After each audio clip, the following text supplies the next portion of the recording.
Bismillahirrahmanirrahim. Assalamualaikum warahmatullahi wabarakatuh. Waalaikumsalam warahmatullahi wabarakatuh.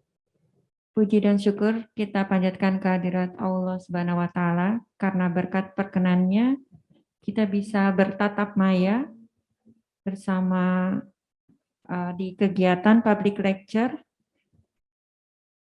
hari ini. Sebelum kita memulai acara ini, mari kita sama-sama menyanyikan lagu Indonesia Raya.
Ya, baik, terima kasih. Kita lanjutkan acara berikutnya. Kita sama-sama menyimak Mas UNJ.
Baik, kita lanjutkan acara berikutnya, yaitu laporan dari Ketua Tim Beasiswa, Bapak Agung Permono, PSD. Kami persilakan. Bismillahirrahmanirrahim. Terima kasih, Bu Vera. Assalamualaikum warahmatullahi wabarakatuh. Selamat sore, salam sejahtera untuk kita semua. Yang sama-sama kita hormati, Manajer Project SFD, Bapak Jafar Amiruddin, Bapak Ibu Tim Beasiswa, Bapak Ibu penerima beasiswa, serta Bapak Ibu seluruh peserta public lecture seri ke-6 yang dilaksanakan pada bulan November ini. Perkenankan saya sebagai Koordinator Beasiswa Project SFD menyampaikan beberapa hal kaitan dengan public lecture kali ini. Public lecture kali ini adalah yang ke-6 yang akan diisi oleh Fakultas MIPA, baik yang pemaparan maupun nanti yang moderator. Kami menyampaikan bahwa public lecture ini memang tujuannya yang pertama silaturahim ya. Kita kan lama nggak pernah jumpa gitu. Jadi ada yang di Australia, mungkin ada yang di Malaysia, ada di Indonesia dan kota-kota lain di selain di Jakarta. Yang pertama silaturahim, mudah-mudahan dengan silaturahim ini kita sambil sehat selalu, tahu kondisi di mana teman-teman dosen yang sedang sekolah, mungkin yang lain. Yang kedua yang pasti berbagi ilmu, Bapak Ibu. Jadi memang ini menjadi kita seperti saya yang dari teknik ketika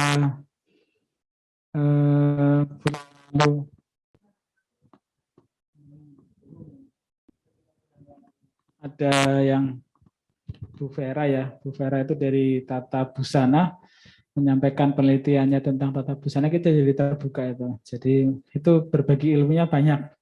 Mudah-mudahan dengan berbagi ilmu ini dapat berpahala sehingga yang sekolah pun cepat selesai. Amin.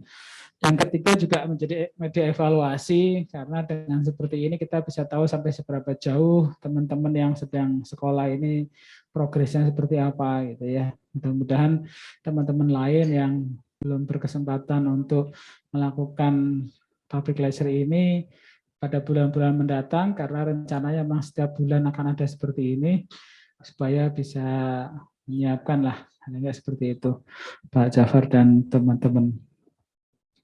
Bapak Ibu yang kami hormati, kami informasikan juga bahwa penerima beasiswa ini sampai saat ini sudah yang hasil lulus 1 dari UM, Pak Agus Wibowo, itu sudah melakukan sidang terbuka, dan 1 lagi Kamis besok ini Pak Suparno di UPI. Jadi dengan seperti ini kita bisa saling memotivasi lah, harapannya kita bisa saling memotivasi teman-teman supaya ya mungkin yang namanya belajar kan ada semangat naik turun ya. Dengan seperti ini mudah-mudahan bisa saling motivasi, mengingatkan bahwa ada waktu yang terus berjalan. Saya kira itu Pak maksud dari public lecture ini. Mudah-mudahan kita semua mendapatkan manfaat dari kegiatan yang sangat baik. Demikian yang dapat saya sampaikan. Kurang lebih mohon maaf. Terima kasih. Wassalamualaikum warahmatullahi wabarakatuh. Baik, terima kasih Pak Agung atas laporannya. Kemudian kita lanjutkan pada acara berikutnya, yaitu sambutan dan sekaligus membuka acara public lecture sore hari ini. Kepada Pak Jafar Amiruddin, Manajer SFD UNJ, kami persilakan. Bismillahirrahmanirrahim. Assalamualaikum warahmatullahi wabarakatuh. Selamat sore, salam sejahtera semua. Alhamdulillahirabbil alamin. Puji syukur kita panjatkan kehadirat Allah Subhanahu wa taala pada sore hari ini, kita dalam keadaan sehat walafiat sehingga bisa bersilaturahmi, bertatap maya di dalam acara public lecture seri ke-6. Sebagaimana dilaporkan oleh Pak Agung tadi, bahwa memang ini kegiatan yang memang diperuntukkan bagi para penerima beasiswa S3 dengan berbagai maksud dan tujuan. Yang di antara hal penting adalah supaya mendorong para penerima beasiswa ini bisa termotivasi, saling memotivasi untuk bisa menyelesaikan studi dan juga berbagi ilmu kepada publik, khususnya sivitas akademika yang ada di UNJ. Tentu kami di Project Implementation Unit PIU SFD UNJ Project berharap apa yang disampaikan di dalam public lecture ini punya resonansi yang kuat, memberikan inspirasi bagi sivitas akademika untuk menindaklanjuti ataupun kemudian tekun mendalami berbagai hal yang mungkin disinggung di dalam public lecture ini. Jadi bisa menginspirasi banyak orang. Karena dari sekitar 56 para penerima beasiswa S3 dari Project SFD ini, ragam ilmunya luar biasa, begitu ya, mencerminkan keragaman ilmu di Universitas Negeri Jakarta. Tentu ini satu kekayaan yang patut kita jaga, kita rawat, kita kembangkan begitu. Nah, memang ide awal public lecture ini ada ketika pandemi saat tahun 2020, tetapi kemudian dengan koordinasi internal di antara kami dan tim pengelola beasiswa, ini menjadi hal penting untuk bisa kita lanjutkan kegiatan public lecture semacam ini. Nah, tentu misalnya dalam tema kali ini STEM education, saya rasa ini satu isu yang cukup menarik dan nanti Mbak Ella bisa mengulas hal ikhwal ya mungkin ya. Saya sendiri hanya mendengar terminologi itu tetapi tidak cukup tahu apa sebenarnya STEM education dan bagaimana perkembangannya di nasional. Nah, sejauh mana perkembangan di Indonesia. Tentu teman-teman yang lain, Bapak Ibu sekalian bisa mendengarkan istilahnya kalau di dalam bahasa Jawa itu ngangsu kawruh lah ya kepada Ibu Ella ini, Mbak Ella terkait dengan STEM education dan saya rasa para penerima beasiswa juga bisa bertanya ya, Bapak Ibu sekalian yang lain juga bisa bertanya terkait dengan materi ini. Saya berharap pada akhir tahun ini ketika terkumpul beberapa materi dari public lecture sejak tahun 2020 dan tahun 2021 akan kita kompilasi dan akan kita terbitkan begitu ya sebagai salah satu output ya. Mungkin nanti ada sentuhan sebelum diterbitkan begitu. Dan mimpi kami ada satu juga publikasi ya, publikasi tapi bukan publikasi yang berat ya, yang pernah kami diskusikan dengan teman-teman tim pengelola beasiswa bahwa para penerima beasiswa ini mungkin bisa menulis pengenalan area studi yang sedang dilakukan. Pengenalan area studi ini ketika dikumpulkan menjadi satu buku bisa memberikan mapping bidang-bidang yang ditekuni para dosen di UNJ ini. Mapping ini penting baik untuk perumusan kebijakan maupun untuk untuk beberapa hal lain terkait dengan riset dan seterusnya. Mudah-mudahan apa yang dirancang oleh PIU dan juga tim pengelola beasiswa di dalamnya bisa lancar dan kami mohon kerjasama dari para penerima beasiswa. Semoga ini semua bisa berjalan dengan lancar. Tentu tidak ada gading yang tak retak. Banyak hal ada kekurangan di sana sini dari apa yang disampaikan oleh para penerima beasiswa di dalam public lecture-nya itu tidak masalah karena itu kan proses untuk menuju kesempurnaan ya. Dan kami juga selaku pengelola proyek dan pengelola beasiswa di dalamnya mohon maaf bila mana sejauh ini ada hal yang kurang dari apa yang bisa kami berikan, apa yang bisa kami bantu untuk kesuksesan teman-teman para penerima beasiswa. Selain public lecture, nanti malam juga kita adakan seri workshop penelitian kualitatif yang itu kita rangkaikan sebagai satu ikhtiar dari kami supaya bisa juga memberikan sumbangsih ya, baik itu akademik maupun non-akademik ya, untuk bisa memperlancar teman-teman studi. Dan sumbangsih ini juga bisa dimanfaatkan oleh Bapak Ibu sekalian, para dosen yang lain, untuk juga sebagai tambahan atau bekal pengetahuan.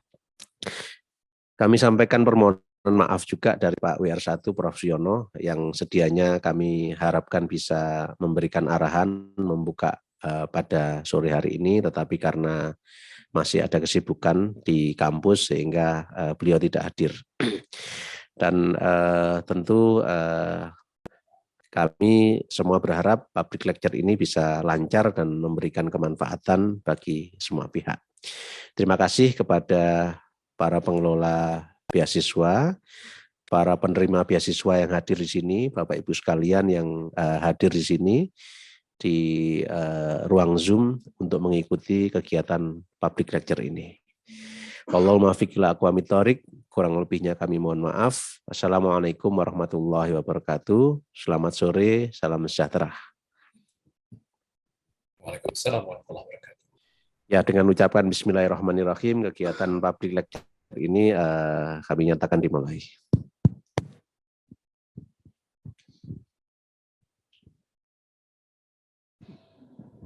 Baik Bapak dan Ibu, sesuai informasi yang disampaikan oleh Pak Jafar tadi, pada acara hari ini akan ada 2 sesi. Yang pertama adalah public lecture seri ke-6 dengan narasumber salah satu penerima beasiswa SFD, Ibu Ella Fitriani MPD, yang saat ini sedang menempuh S3 di Curtin University.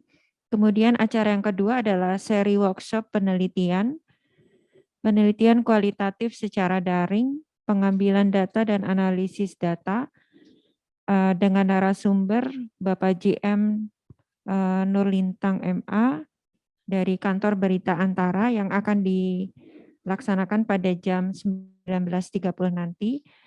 Kami harapkan Bapak dan Ibu juga bisa hadir, sama-sama hadir di sesi berikutnya.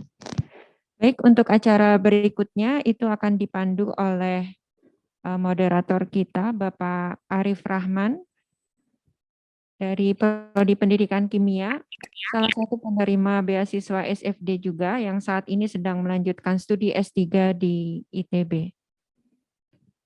Pak Arif, apakah sudah hadir? Siap, Bu Vera. Terima kasih. Baik, silakan dipandu, Pak. Terima kasih.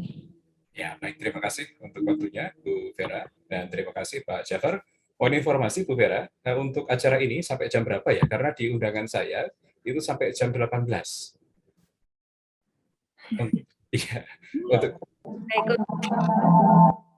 Iya, untuk Bu Ella ini paparan sampai jam berapa?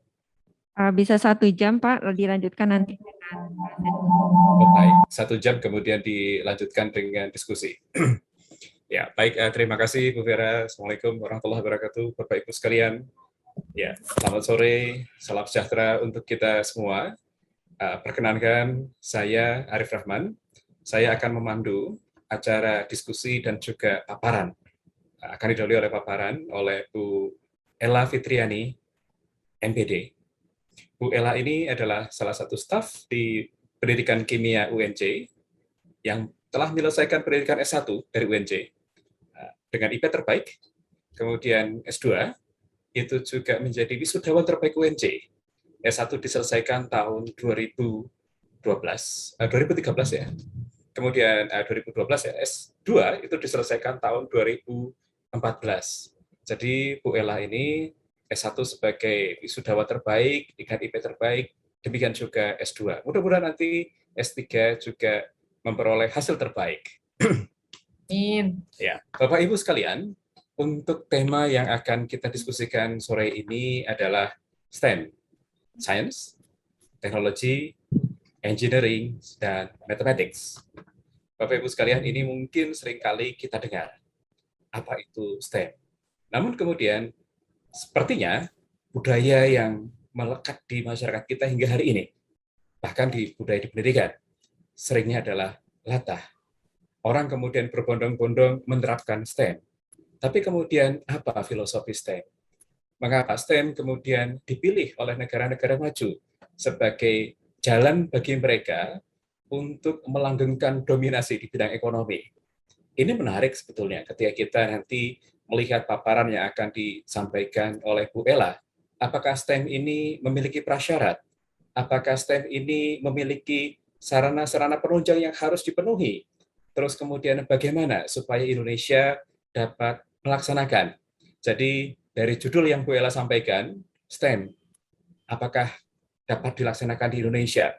Kurang lebih ini sebetulnya ya antara gambaran yakin dan tidak yakin. Nanti Bu Ella saya berharap bukan hanya meneliti Bu, tetapi juga bagaimana Indonesia itu dapat menerapkan. Ini memang menjadi diskursus yang menarik kalau di Amerika, karena mereka sudah pernah mengalami yang disebut sebagai Project Apollo yang kemudian luar biasa dampaknya sebagai pengungkit untuk ekonomi mereka. Jadi science, teknologi, engineering, dan mathematics itu menjadi mesin untuk ekonomi di negara-negara maju. Sehingga mereka tanpa berpikir 2 kali, 3 kali, menggunakan STEM ini sebagai sarana untuk mendidik anak-anak mereka sehingga dominasi ekonomi tetap kuat. Nah, sekarang berkaca di Indonesia. Indonesia selama ini belum pernah punya pengalaman bagaimana menjadikan proyek sains, teknologi, engineering, dan mathematics itu sebagai pengungkit dari bangkitnya ekonomi. Dan bagaimana dengan rencana Indonesia yang nanti tahun 2045 katanya kelebihan penduduk, tapi dengan kacamata positif, bonus demografi. Dan bagaimana penyiapan Indonesia emas di tahun 2045. Mungkin ini satu hal yang satu dan lain mungkin akan terkait. Bu Ella? Bu Ella? Ya Pak, Apakah sudah siap Bu Ella? insya Allah Pak. Iya Bu Ella. Baik, Bapak Ibu sekalian, marilah kita saksikan paparan dari Bu Ella. Bu Ella, bisa dicoba untuk share screen? Coba, oke. Lihat ya Pak. Baik, ya. Bu Ella, waktu dan tempat saya persilahkan selama 1 jam ke depan.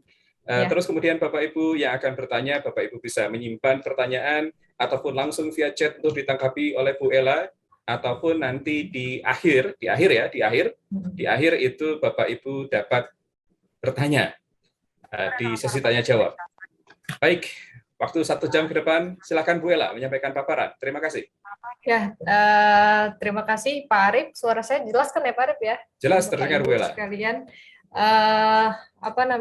Ini saya tidak terlihat jamnya.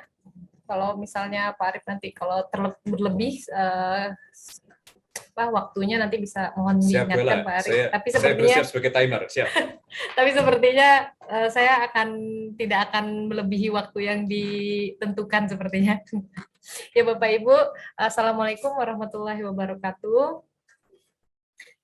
Terima kasih Bapak Ibu atas kesempatannya, Pak Ja'far, Pak Agung, Bu Vera, Pak Arif, dan Bapak Ibu sekalian yang hadir pada public lecture hari ini, dan juga Bapak Ibu penerima beasiswa SFD. Semoga sehat selalu dan tetap semangat untuk menyelesaikan S3-nya, karena kita senasib seperjuangan ya Bapak Ibu ya. Jadi sebenarnya kemarin diminta Bu Vera, jadi saya ini belum selesai Bapak Ibu penelitiannya, karena saya juga baru mulai di tahun ini, sama seperti Pak Arif. Di tahun ini di bulan Agustus, sebenarnya commencement-nya itu mulainya Juli, tapi saya terlambat masuk Bapak Ibu. Jadi baru masuk Agustus, dan alhamdulillah kemarin November baru saja seminar proposal Bapak Ibu. Jadi kalau misalnya Pak Arif tanya inikah mungkinkah untuk diterapkan, ini pertanyaan penelitian saya nih sebenarnya. Pertanyaan penelitian saya juga nanti sedikit sharing mungkin bagaimana keadaan STEM education di Indonesia dan saat ini ya, current state-nya seperti itu. Ya, ini PhD in progress karena baru saja dimulai ya Bapak Ibu ya, jadi mungkin nanti juga akan ada perubahan-perubahan di proposal ini sebenarnya. Jadi saya akan sharing apa yang sudah saya dapatkan ya Bapak Ibu. Ini kemarin baru saja seminar proposal Bapak Ibu, 3 4 November ya Bapak Ibu ya. Mungkin Bapak Ibu ada yang kenal, ini Rachel Sheffield, supervisor saya, dan Reka Cole, co-supervisor saya. Jadi ada 2 dan yang lain penguji, dan lebih di sana lebih kepada feedback, jadi masukan dan setelah ini mereka hanya membaca dan mendengarkan dari presentasi dan PPT, sehingga mereka tidak membaca proposal saya. Jadi nanti di Januari baru saya submit proposal dan mereka baru melakukan review terhadap proposal itu, sehingga dari School of Education-nya juga yang memberikan approve apakah penelitian ini researchable gitu ya untuk dilakukan ataupun tidak, seperti itu. Jadi latar belakangan penelitian ini seperti tadi ya Pak Arief ya sudah mendahului Bapak Ibu. Jadi untuk pertama kali digaungkan STEM ini memang di US ya Bapak Ibu, dengan akronim STEM. Sebelumnya itu bukan STEM ya, tetapi diubah menjadi STEM karena supaya lebih enak disebut, dan awalnya hanya STEM, sekarang memang jadi STEM Education, karena ketika mungkin kalau kita ketik di Google itu jadinya lebih dekat ke stem cell. Kalau untuk Bapak Ibu yang di sains mungkin juga tahu, jadi lebih ke stem cell. Jadinya STEM-nya ada yang menggunakan STEM-nya education kayak gitu. Jadi fokusnya ke STEM education. Meskipun memang nanti akan lebih lanjut mengenai definisi Bapak Ibu. Jadi di Indonesia sendiri juga menjadi fokus, karena memang kalau penelitian tentang STEM di mana-mana ya Bapak Ibu, di berbagai negara ya, bukan hanya US saja, sekarang itu menjadi fokus pemerintah. Dan setelah saya lakukan literatur review, memang di Indonesia juga menjadi fokus pemerintah kita juga, dan komunitas juga, researchers seperti itu juga fokus dalam melakukan penelitian STEM education seperti itu.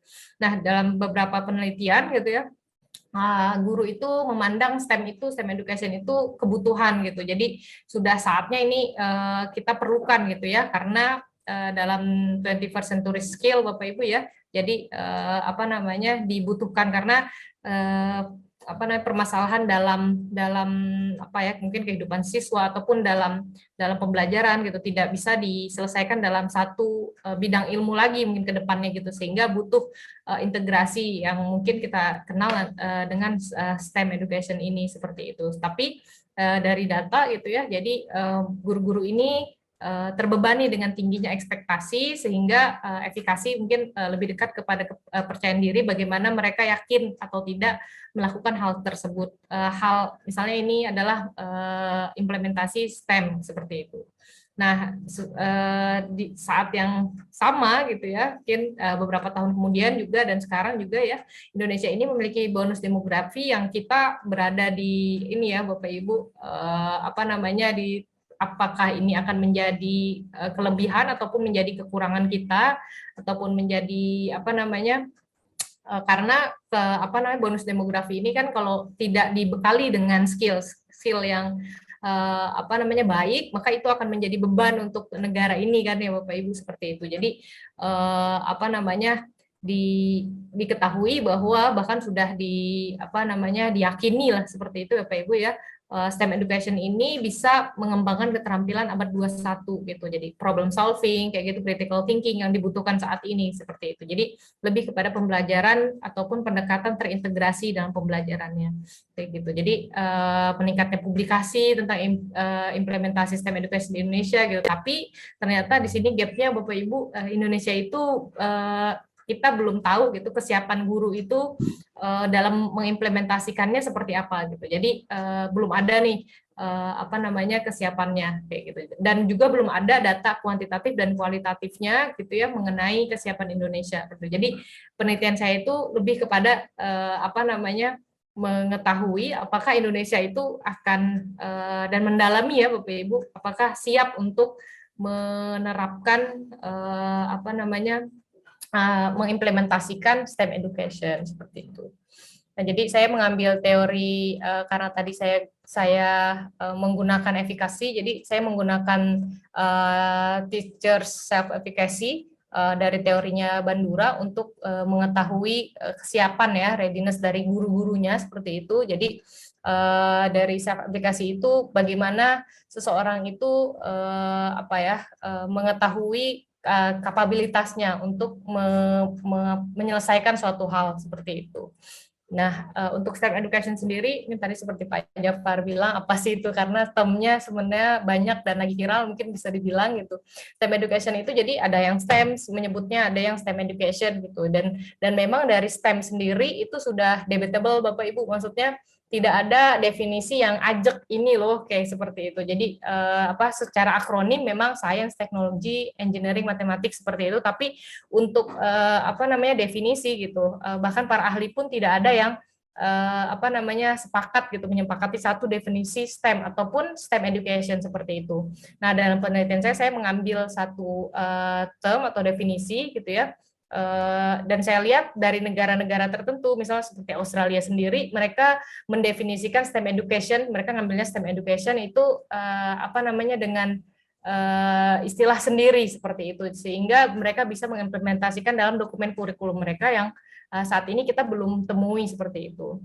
Jadi kalau jadi di sini saya mengambil dari ini dari US ya Bapak Ibu, saya ambil gitu. Jadi beberapa term-termnya gitu ya adalah interdisciplinary approach. Jadi pendekatan yang menggabungkan beberapa disiplin gitu ya. Bahkan masih debatable juga disiplinnya itu, kalau science teknologi kayak gitu itu masih ini nanti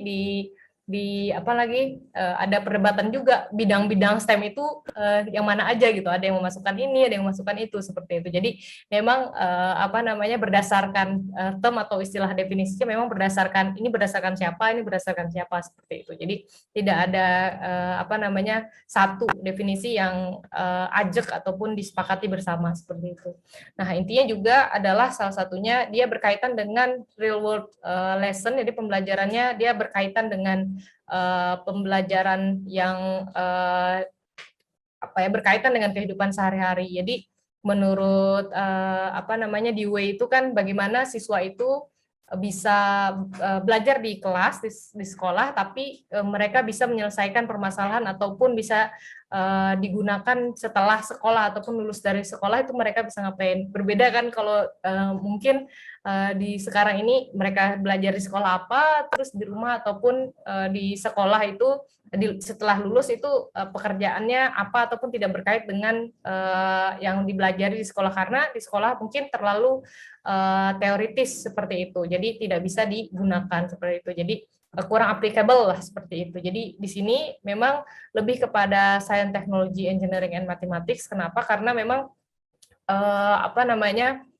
bukan menjunjung tinggi ini, tapi memang di kedepannya gitu ya, seperti yang tadi Pak Arif bilang, di US itu kebutuhan untuk bidang ini itu sangat tinggi gitu. Dan kalau kita lihat juga di Indonesia sendiri juga semakin banyak, misal kemarin pandemi ya Bapak Ibu, itu termasuk bidang STEM juga gitu ya, kesehatan termasuknya,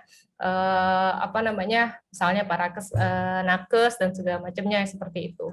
Itu kalau di luar negeri juga meskipun ini sudah lama penelitiannya tentang gender, misalnya women in STEM education misalnya seperti itu juga banyak digaungkan, karena memang lebih banyak, mungkin sama seperti di Indonesia kalau kita ya, tapi mungkin ini terjadi hanya pada fisika ya Pak Arif ya, misal lebih banyak laki-laki daripada perempuannya. Kalau di kimia sepertinya lebih banyak perempuannya seperti itu. Jadi di penelitian saya itu menggunakan istilah yang dari Southwest Pennsylvania ini. Kenapa? Karena memang saya anggap lebih representatif seperti itu untuk penelitian saya, karena dia juga mengangkut ya, maksudnya salah satu term yaitu STEM literasi, yang ini adalah salah satu term ataupun istilah juga yang merupakan goal dari STEM sendiri. Karena untuk STEM education itu dia salah satu goalnya adalah STEM literasi gitu. Maksudnya apa? Misalnya tadi yang contohnya adalah seperti problem solving seperti itu Bapak Ibu, sehingga keterampilan-keterampilan yang dibutuhkan itu gitu bisa misalnya analytical seperti itu bisa dimiliki oleh siswa kita seperti itu. Dan yang terpenting adalah bisa to compete in the new economy seperti itu. Jadi bisa berkompetisi, karena sekarang kan sudah ini ya eranya gitu, globalisasi seperti itu. Jadi mereka bahkan sekarang seperti kemarin kan mahasiswa kita bisa kuliah misalnya online, meskipun masih via online, tapi juga ada ikut EDX seperti itu dan segala macam. Jadi mereka merasakan bagaimana academic environment misalnya di luar ataupun online di luar seperti apa, seperti itu, kalau tutornya di luar seperti apa gitu. Dan itu yang saya rasakan saat ini. Nah, memang untuk istilah-istilah Bapak Ibu untuk STEM ini beragam gitu. Jadi memang STEM gitu ya akarnya gitu, dan ada STEM mungkin penambahan arts gitu, Bapak Ibu sudah pernah dengar mungkin ya. Jadi penambahan arts di sini gitu. Jadi banyak juga proyek-proyek dari STEM ini yang menambahkan arts, karena katanya supaya dari teori yang seimbang ya, otak kiri dan otak kanan seperti itu Bapak Ibu. Dan juga ada lagi STRAM gitu ya, menambahkan reading di sini gitu ya. Dan ada juga yang STEMIE dan banyak lagi ya Bapak Ibu untuk istilahnya itu. Di sini dia untuk jadi di early education, dan memang praktek ataupun aktivitas-aktivitas proyek STEM ini bukan hanya pada pembelajaran sains seperti itu Bapak Ibu, tapi juga saya pernah lihat gitu untuk anak-anak, aktivitas anak misalnya di early education mungkin seperti PAUD seperti itu, ada yang untuk bahasa Inggris, ada yang untuk history ya, sejarah seperti itu. Jadi memasukkan konsep-konsep STEM seperti ini gitu. Tapi itu memang saya tidak mendalami untuk implementasinya, tapi saya lihat ada seperti itu. Jadi ini mungkin karena STEM education di Indonesia berdasarkan literatur review yang saya lakukan Bapak Ibu. Jadi memang Indonesia ini saat ini ya, yang sejauh ini saya kaji, belum memasukkan STEM education pada kurikulum kita seperti itu. Jadi tidak terstate dalam kurikulum kita gitu. Tapi di kurikulum kita terutama yang saya kaji adalah untuk primary school itu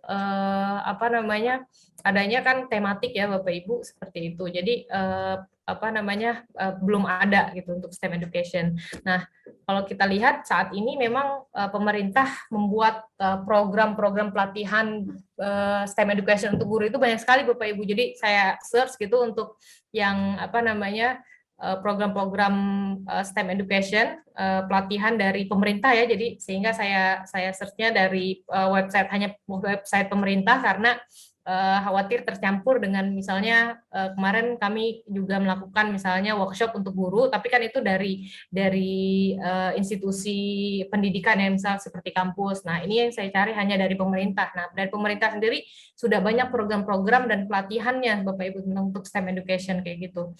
Nah, selain juga program gitu ya, penelitian tentang STEM ini semakin banyak ya Bapak Ibu ya, maupun implementasinya juga bagaimana sudut pandang gurunya terhadap implementasi seperti itu gitu. Jadi semakin banyak lah seperti itu. Nah, ini salah satunya dari salah satu dosen ya di Indonesia juga gitu, penelitian gitu, menyatakan. Jadi di sini memang agak yang saya ambil gitu ya.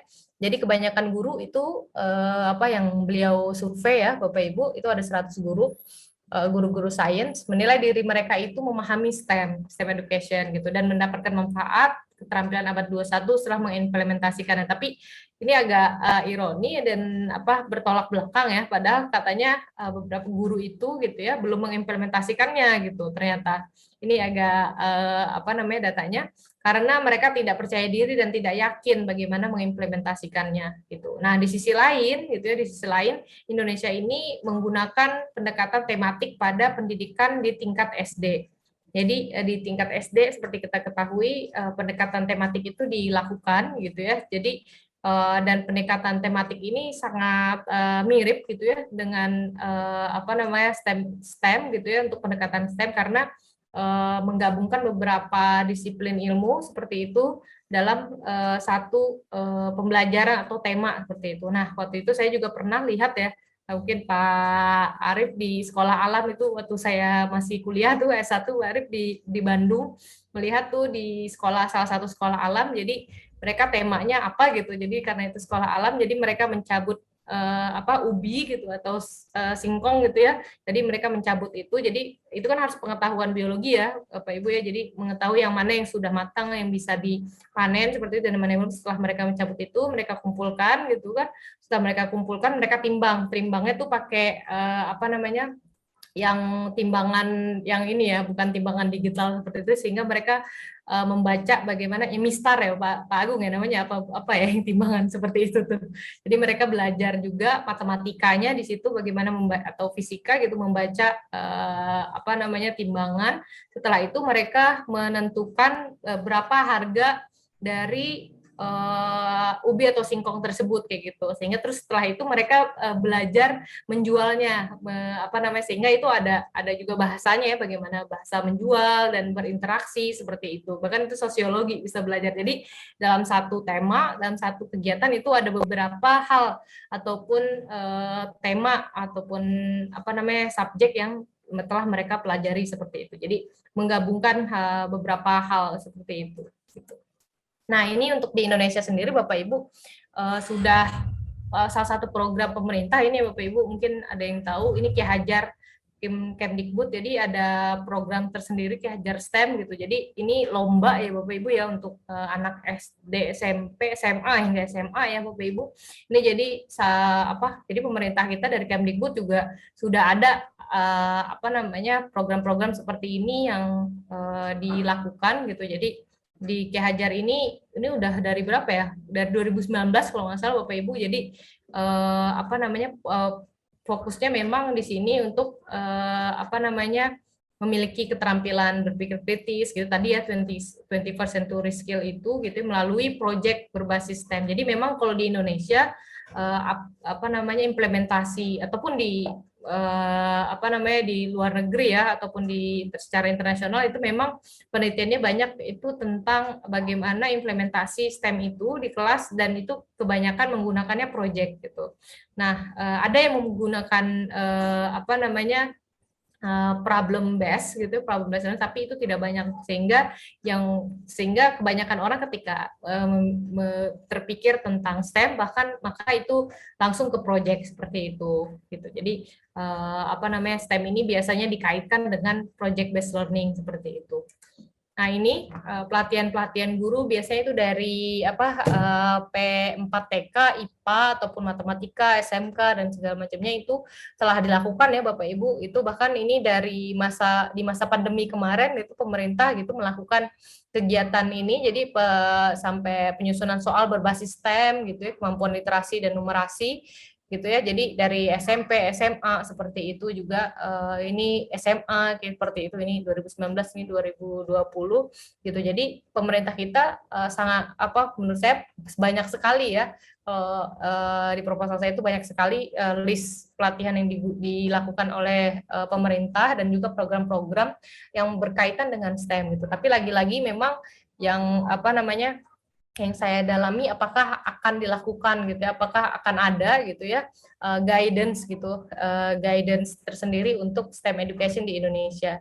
Ini kami 2016 ya sama Bu Vera juga dapat grant dari Australia, itu kita membuat workshop STEM gitu ya, workshop STEM pertama yang diberikan kepada mahasiswa kita sebagai mentor ya Bapak Ibu, sebagai mentor, sehingga ini mahasiswa kita Bapak Ibu ini dari jurusan prodi matematika gitu, fisika gitu, biologi dan pokoknya di MIPA gitu yang bisa terlibat, sehingga ini mereka mentor, mereka diberikan workshop dari mahasiswa dan guru, diberikan workshop di hari pertama gitu, lalu nanti hari kedua mereka langsung terjun ke lapangan, maksudnya adalah ke sekolah gitu. Jadi di sekolah ini ada sekitar 360-an siswa ya, itu kelas 5 dan 6.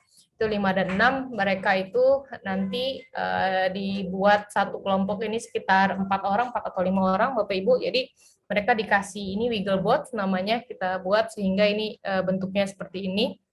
Jadi mereka itu tidak diberitahu bagaimana cara membuatnya, tapi diberikan satu model Wigglebot. Jadi tugas dari para mentor ataupun mahasiswa ini adalah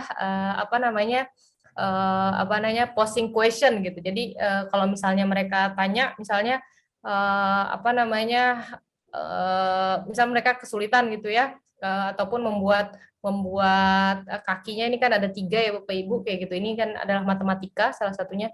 Nah ini mereka tidak boleh langsung memberitahukan ini kakinya harus 3 gitu seperti itu. Tapi mereka harus itu kenapa kakinya 3 misalnya. Jadi membimbingnya itu dengan pertanyaan misalnya, oh iya supaya kalau 2 nanti jatuh misalnya kayak gitu. Tapi mereka apa namanya mengusahakan agar yang menjawab itu siswanya, sehingga mereka punya rasa apa namanya puas juga karena mereka merasa itu dari mereka gitu, bukan mereka bisa gitu. Dan memang di proyek ini apa namanya bukan kepuasan hanya dari penyelesaian proyek ini saja gitu, tapi memang proses yang dilakukan. Misalnya dari sini ada proses bagaimana satu siswa misalnya membantu. Ini mereka seharusnya mengerjakan sendiri-sendiri, tapi ini bukan cuma ngeliatin aja Bapak Ibu, tapi ini kalau nggak salah lagi gantian gunting jadi ceritanya kayak gitu. Jadi mengerjakan masing-masing, punyanya masing-masing kayak gitu. Jadi banyak beragam juga, ada yang ini apa isolasinya di luar, ada yang isolasinya di dalam, bikinnya ada yang banyak isolasi. Jadi mereka dibebaskan Bapak Ibu gitu. Jadi ini apa namanya salah satu contoh apa namanya penerapan atau implementasi STEM ini untuk SD ya Bapak Ibu, sehingga dari sini mereka apa namanya sudah publikasi juga kami bersama Bu Yuli ya Bapak Ibu untuk apa namanya proyek ini. Jadi apa ada problem solving gitu ya, critical thinking ketika membuat ini gitu ya. Kalau di Australia lebih bagus ya cupnya Bapak Ibu berwarna-warni seperti itu gitu. Jadi ada teamworknya juga, saling membantu gitu meskipun pada ini untuk sendiri gitu. Jadi kreativitas gitu ya. Jadi diberi apa namanya diberi mata-mata ataupun ada yang menggambar-gambar di sini karena ini putih gitu ya. Jadi ada yang digambar-gambar juga. Jadi beda-beda gitu. Yang perempuan dan laki-laki kita bisa lihat itu perbedaannya, misalnya wiggleboardnya hasilnya seperti apa, seperti itu. Misalnya apa namanya dinamonya ataupun ininya tidak bisa digunakan, jadi mereka apa namanya menyelesaikan permasalahan itu bisa dengan sendiri gitu, sehingga memang apa namanya ini akan lebih takes time dan memang lebih mungkin menggunakan apa namanya dana ya seperti itu, tapi memang apa namanya menghasilkan skill-skill yang mungkin sulit didapat kalau misalnya tidak menggunakan apa ya pendekatan ini seperti itu. Ini contoh proyek lagi ini untuk di apa namanya ini di tingkat SMA ya Bapak Ibu, ini mungkin lebih jadi bisa dilihat misalnya level SMA, SMP, SD seperti apa gitu ya. Jadi memang kalau SMA ini dia lebih apa namanya mungkin lebih apa ya karena tergantung konsep yang dipelajari juga gitu, sehingga harus dianalisis dulu kurikulumnya gitu. Jadi kalau ini penelitiannya Bu Yuli itu tentang asam basa konsepnya, sehingga bisa kita lihat apa yang terkait gitu, sehingga karena untuk STEM sendiri harus ada sainsnya apa gitu ya, teknologinya apa yang digunakan gitu ya, engineeringnya, artsnya gitu ya, ini dan matematiknya apa yang ada di satu konsep itu gitu, atau dalam satu tema itu seperti itu, sehingga bukan asal mencari proyek saja, tapi dari situ mereka bisa menyimpulkan sendiri apa seperti itu. Ya, nah ini apa namanya untuk implementasi di Indonesia nih bukan penelitian saya Bapak Ibu, ini saya mengambil juga gitu ya. Jadi dari artikel itu di apa namanya diperlihatkan gitu ya bahwa implementasi STEM education itu memang paling banyak itu di tingkat SMP dan SMA. Di universitas ada tapi sedikit gitu ya, di primary school juga sedikit. Nah, penelitian saya itu lebih kepada primary school. Kenapa? Karena dia yang paling karena kalau di luar negeri kita lihat memang implementasinya lebih banyak itu di primary school, memang di yang level-level bawah gitu. Di atas itu lebih sedikit. Nah, Indonesia nih malah apa namanya datanya menarik seperti itu, jadi beda gitu. Nah, yang dipertanyakan lagi ataupun gapnya dari penelitian saya itu misalnya karena ya tadi di Indonesia itu kita menggunakan tematik dan itu seperti inline dengan STEM, tapi belum ada panduan dari pemerintah seperti itu. Nah, ini untuk di Australia sendiri ada seperti panduan Bapak Ibu bagaimana menerapkan STEM kepada di classroom, di kelas-kelas di sekolah seperti itu. Jadi ada misalnya tema ini apa gitu ya, tema ini untuk apa sainsnya dan segala macamnya untuk kelas berapa gitu. Nah, di di Indonesia sendiri ini saya temukan dokumen pemerintah gitu untuk kebijakan gitu ya bagaimana mengadaptasi pembelajaran STEM gitu ya. Jadi di sini sebenarnya sudah ada ya kesiapan guru mengadaptasi pembelajaran STEM pada implementasi kurikulum 2013. Ini hanya berapa ya? Ini kalau nggak salah 4 halaman atau 5 halaman Bapak Ibu, sehingga ini sangat kurang sekali. Di sini bahkan dituliskan gitu ya tidak bisa disimpulkan gitu bagaimana. Kalau menurut saya di sini tidak bisa disimpulkan apakah siap ataupun tidak karena belum datanya itu belum komprehensif gitu ya, sehingga perlu didalami. Nah, penelitian saya itu untuk kesiapannya bukan hanya guru tapi juga dari segi policy maker-nya dan juga prinsipalnya atau kepala sekolahnya bagaimana kesiapan. Jadi saya menggunakan term yaitu school community gitu. School community ini termasuk adalah guru, prinsipal dan juga policy maker, bagaimana komunitas sekolah itu bisa bagaimana kesiapannya untuk mengimplementasikan STEM education di Indonesia seperti itu. Dan itu masih menjadi pertanyaan besar di penelitian saya seperti itu Bapak Ibu. Jadi ini penelitian saya gitu, karena ini mungkin karena ini masih proposal Bapak Ibu, saya belum punya data sehingga saya belum bisa cerita banyak. Mungkin nanti kalau sudah selesai jadinya baru bisa menceritakan lebih banyak gitu ya. Jadi untuk mengeksplorasi kesiapan Indonesia dalam mengimplementasikan STEM education terutama pada guru, kepala sekolah dan juga tadi policy maker-nya mungkin kepala dinas dan segala macamnya seperti itu. Karena di risalah ini bahkan disebutkan untuk guru sendiri gitu ya, dan juga bahkan misalnya kepala dinas gitu belum memahami dengan benar apa itu STEM education seperti itu. Bahkan term-term yang tadi science gitu ya, teknologi gitu, ketika ditanyakan gitu itu tidak keluar term-term itu ketika ditanyakan apa itu STEM seperti itu. Jadi perlu memang data yang lebih dalam untuk, dan mungkin untuk merekomendasikan apa yang harus jika benar-benar Indonesia ingin mengimplementasikan STEM education ini seperti itu secara ofisial seperti itu. Karena kalau diimplementasikan secara terpisah parsial, misalnya sekarang sudah ada misalnya penelitian-penelitian yang dilakukan seperti itu, dan juga ada sekolah khusus seperti itu. Misal beberapa sekolah di Indonesia yang saya ketahui itu yang swasta misalnya seperti itu ada mengimplementasikan kurikulum STEM seperti itu gitu. Tapi itu bukan dari kurikulum Indonesia secara ofisial seperti itu. Ini dari signifikansi kontribusi dari penelitian saya yang mungkin akan didapat gitu ya, karena sehingga guru itu bisa mengevaluasi dirinya sendiri gitu, bagaimana sehingga nanti akan diberikan pada guru itu instrumen yang disebut dengan self efficacy gitu, karena jadi seperti yang tadi latar belakang yang saya sebutkan gitu ya, jadi gurunya merasa ini saya sudah tahu gitu, tapi ternyata dia belum mengimplementasikan gitu, sehingga kan itu dua yang bertolak belakang, sehingga kami pikir perlu untuk memberikan instrumen yang lebih ajak seperti itu, sehingga bisa diketahui apakah guru ini bisa self evaluate gitu ya, mengevaluasi diri sendiri gitu, bagaimana mereka benar-benar siap atau tidak untuk mengimplementasikan dari beberapa aspek yang karena ada juga instrumen untuk STEM sendiri gitu, implementasi gitu, banyak instrumennya seperti itu. Nah, metodologi yang saya gunakan dalam penelitian ini menggunakan paradigma interpretivism, karena penelitian ini kan untuk mengeksplorasi dan memahami ya, karena di paradigma interpretivism ini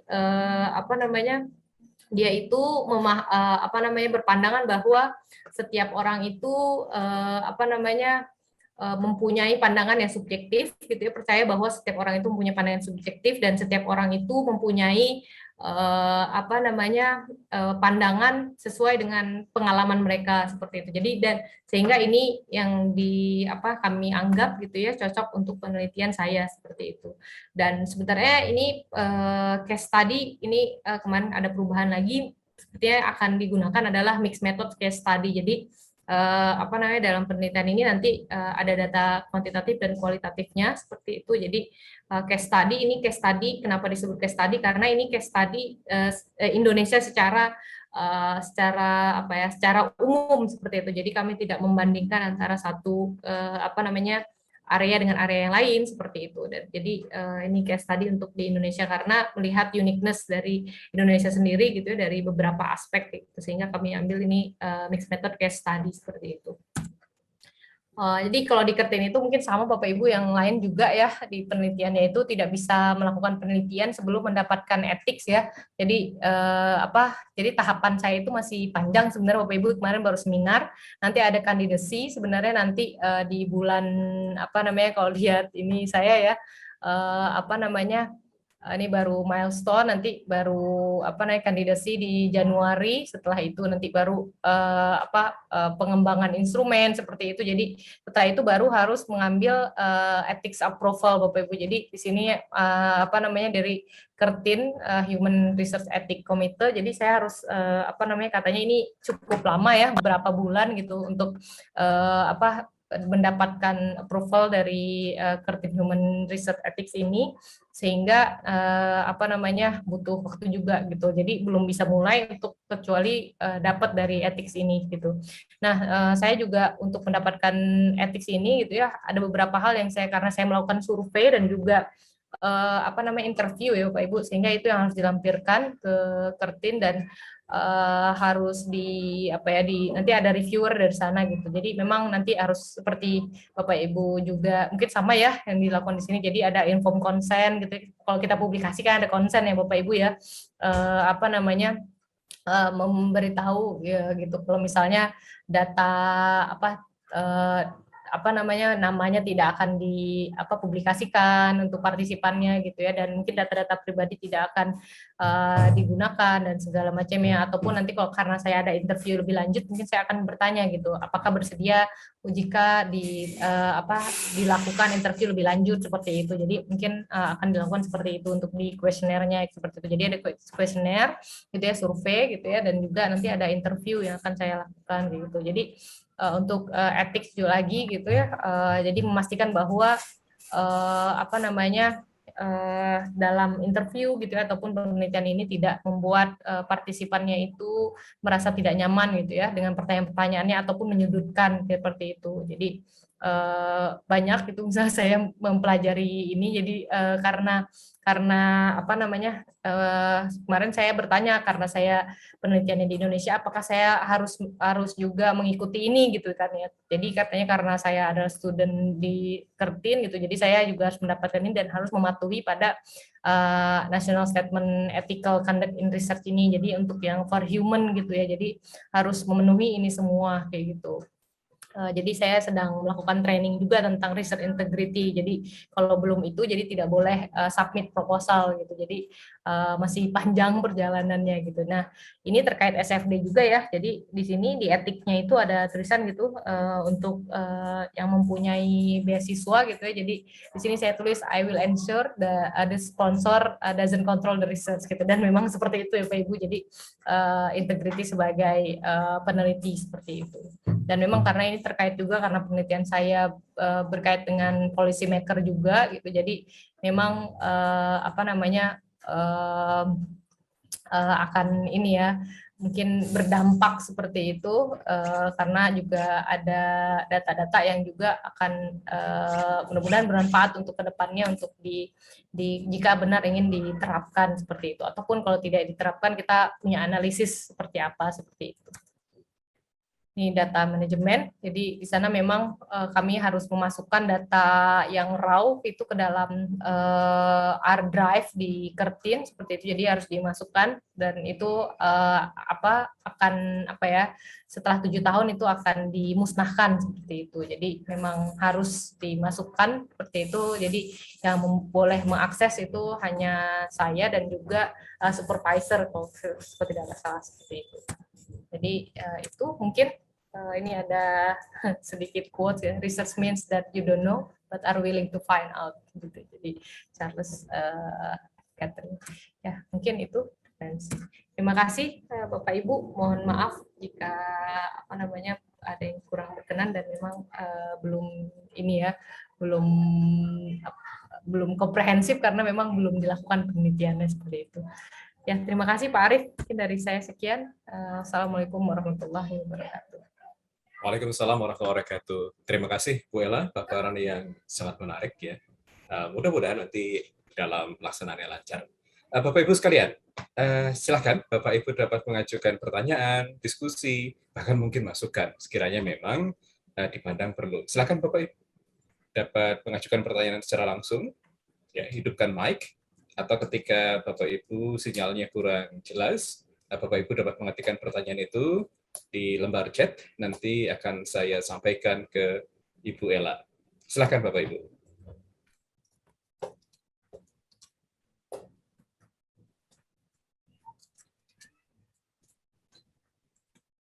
Ya, sembari menunggu yang lain untuk bertanya, Bu Ella, di dalam pelaksanaan research ini, desain research-nya itu nanti dikerjakan di Indonesia secara penuh, ataukah banyak di Australia nanti, Bu Ella?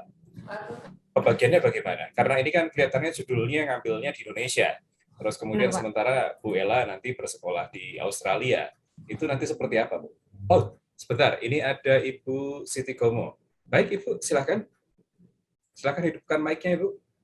Ya, terima kasih Pak Arief. Menarik sekali. Selamat ya Bu Fitriani sudah menuju proposal, luar biasa, congratulations. Terima kasih. Ini sangat inspiratif sekali saya kira. Majunya sebuah universitas itu kan berdampak juga pada kemajuan riset yang dilakukan.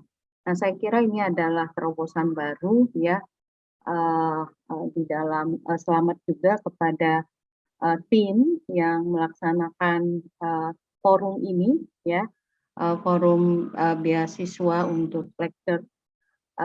Yang pertanyaan saya begini, Mbak Ella, saya langsung saja ya Pak Arief.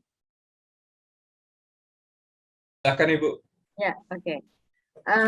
Begini Mbak Ella, sesuai dengan apa yang disampaikan tadi, mulai dari bagaimana Anda menemukan ya gap dari penelitian saudara, terus kemudian dari setelah itu melakukan riset referensi ya. Terus kemudian dari hasil riset-riset sebelumnya itu dikaitkan, itu kan menurut saya luar biasa ya, menghubungkan antara riset yang sebelumnya dengan riset yang akan dilakukan. Ini saya kira menjadi bahan untuk di sharing kepada mahasiswa S3 di UNJ saya kira. Karena saya sebagai pengajar pasca, terutama S2, S3, ini barangkali perlu di-sharing ke mahasiswa pasca UNJ, terutama panitia, Pak Agung, terima kasih, sudah luar biasa sekali ini acara ya, mengenai bagaimana student atau periset ini, calon kandidat doktor itu punya rekam jejak ya, punya rekam jejak terhadap riset yang dilakukan. Nah, terus kemudian selain itu rekam jejak ini itu tentu membawa dampak positif terhadap langkah yang selanjutnya dia lakukan.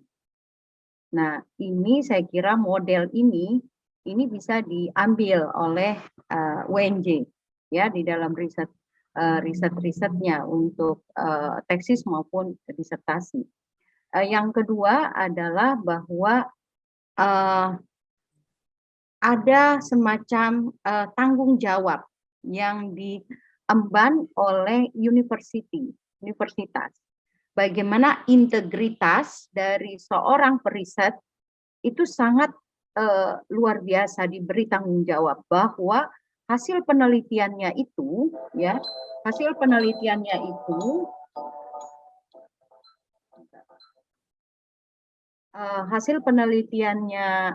itu sangat akan berdampak pada pada kevalidan atau hasil risetnya ini akan menjadi satu tanggung jawab yang harus diemban oleh si periset, bahwa tidak main-main, bahwa mereka harus ada yang namanya kriteria bahwa harus memenuhi beberapa hal ya tentang persoalan integritas, tentang pemerolehan data. Nah, saya kira ini juga perlu di-sharing di UNJ ya, di UNJ, bahwa UNJ harus mengeluarkan semacam aturan atau persyaratan integritas tersebut ya, bahwa tadi 7 tahun data itu akan di-saving di university, dan yang hanya bisa melihat atau mengambil itu hanya si periset dan promotor ya, promotor. Nah, saya kira ini luar biasa, dan artinya bahwa antara periset dengan si promotor ini memang ada simbiosis yang luar biasa sekali, dan tentu ini menjadi tanggung jawab si promotor, dan saya kira ini bisa berhasil jika promotor dari satu universitas itu bisa maksimal seperti ini ya, mengetahui rekam jejak dan bisa mengetahui si anak bimbingannya ini ya, dengan dengan penuh tanggung jawab, jika baik, mohon maaf Ibu, ya. Saya sudah memahami Oke. inputan yang Ibu berikan. Adakah yang ingin Ibu sampaikan ke Ibu Ella? Oh ya, Terima kasih. Oke. Bagaimana Bu Ella ya? Makasih Pak Arif. Karena semangatnya. Iya, saya sangat senang juga Ibu. Oke. Jadi Bu Ella tegang menunggu Ibu. Ya, pertanyaannya adalah Bu Ella, bagaimana dengan persoalan integritas itu ya di Kartini University untuk melaksanakan itu. Apakah ini menjadi satu persoalan yang sangat berat bagi saudara sebagai periset? Itu barangkali apa kendala yang barangkali yang Anda alami gitu jika ini memang yang tadi masa 7 tahun itu. Saya kira itu Pak Arif. Terima kasih Pak Arif. Baik, terima kasih masukan yang sangat berharga dan pertanyaan menarik Ibu Siti. Terima kasih. Ya, silakan Bu Ella. Ya, terima kasih Pak Arif dan Bu Siti atas pertanyaannya. Salam kenal Ibu, saya baru ya. Jadi memang saya juga baru ini ya Bu, karena baru tahu ya Bu, maksudnya untuk hal seperti ini juga gitu. Jadi saat mengerjakan proposal itu saya juga bingung juga Bu. Jadi ada beberapa format yang baru saya ketahui ya, misal kayak signifikansi, bagaimana kalau kita mungkin manfaat penelitian ya, tapi dia bahasanya memang signifikan. Jadi bagaimana penelitian kita itu berkontribusi, jadi ada 4 gitu dia dalam unit sebelum ini, jadi kayak mungkin ada seminar pra PhD tesis gitu Bu, jadi memang ada kayak kuliah gitu juga sebenarnya gitu. Memang kita jadi pratesis itu bukan pratesis, mungkin seminar PhD tesis itu tidak semua fakulti yang punya Bu, tapi cuma education saya lihat ya katanya ya kalau nggak salah. Jadi itu kayak sama mungkin di Indonesia Bu, jadi di ujungnya itu presentasi proposal seperti itu dan semuanya harus maju. Ada sih saya sekelas 7 orang, cuma 1 orang kayaknya yang tidak maju gitu. Dan itu memang diberitahukan tapi perkuliahannya tuh tidak ini Bu, perkuliahannya tidak membahas secara detail apa-apa gitu, tapi memang lebih banyak diskusi gitu Bu. Perkuliahannya itu saya karena online ini cuma 1 jam perkuliahannya, tapi diskusinya jauh lebih banyak daripada pemaparan materi yang dari dosennya seperti itu. Dan memang diberitahu dan memang konsultasi itu sangat rutin Bu, memang dengan pembimbing. Kalau saya memang dua minggu sekali itu sudah dijadwal gitu, karena memang ininya pakai Webex gitu, jadi sudah dijadwal, jadi langsung masuk ke kalender di email universitas seperti itu. Dan kalau teman saya dengan supervisornya itu setiap minggu Bu, jadi setiap minggu itu harus ada progres, jadi memang agak tertekan sih Bu. Apalagi kemarin saya itu hamil melahirkan gitu Bu, jadi harus maju gitu, jadi memang agak ini kalau bilang tertekan, tapi jadinya kita malu kan kalau ketemu, tapi ketemunya langsung Bu, jadi ketemunya misalnya 2 supervisor langsung dengan 1 kita gitu, jadi memang merasanya jadi lebih lebih sinkron seperti itu, 2 minggu sekali tetap ada seperti itu. Dan memang untuk yang data itu mereka seperti itu memang Bu, ada hard drive disebutnya, memang saya belum pernah ini juga ya, jadi semua data kita yang raw dan segala macamnya terus digitalisasi dan dimasukkan di situ. Kalau saya di sana juga ada seperti Bu, locker dan segala macamnya itu dimasukkan ke dalam situ gitu Bu. Jadi memang yang bisa mengakses itu cuman diprotek ya kita dengan supervisor saja, dan memang itu datanya secara mereka karena punya etiknya di Australia untuk riset sendiri Bu, jadi memang itu ada diatur secara nasional seperti itu untuk 7 tahun itu seperti itu. Nah untuk riset integrity sendiri itu memang saya karena ini pengalaman saya juga baru pertama kali kuliah di luar ya Bu, ya memang ketika mengetahui itu, ini saya sedang mengambil trainingnya Bu, jadi sebelum kita submit proposal itu harus ikut training itu dulu Bu. Jadi research integrity training sebutnya, memang itu online Bu sebenarnya. Jadi kayak di LMS kalau kita seperti di Moodle itu, berarti itu ada berapa?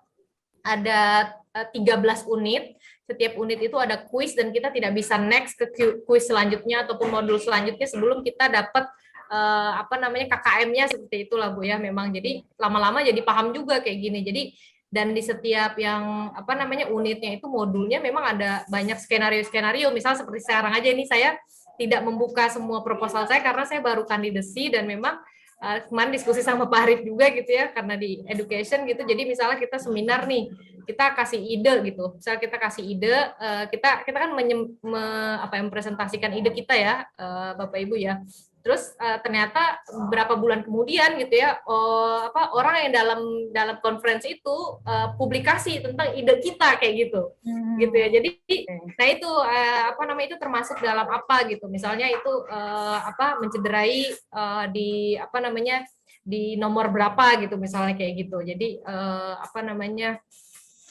etik berapa gitu. Mereka punya etik itu gitu. Sehingga kemarin ketika saya ditanya sama supervisor saya, Indonesia punya nggak gitu, karena mereka namanya Australia gitu, jadi senasional punya etiknya gitu. Nah saya belum menemukan, saya bilang belum menemukan seperti itu. Jadi memang ada research integrity dan itu banyak sekali memang kalau harus dipelajari dan bukan hanya data gitu, bukan hanya integritinya dari segi dan memang misalnya kayak ini juga ya Bu tadi yang riskan ya, authorship ya Bu, misalnya mahasiswa untuk publikasi, bagaimana authorship-nya seperti itu. Terus bagaimana kalau misalnya kita mengetahui orang lain yang melakukan misalnya mencederai kode etik sebagai research seperti itu, bagaimana kita melaporkannya gitu. Jadi itu semua dipelajari gitu. Jadi memang itu salah satu hal yang baru juga untuk saya gitu. Dan memang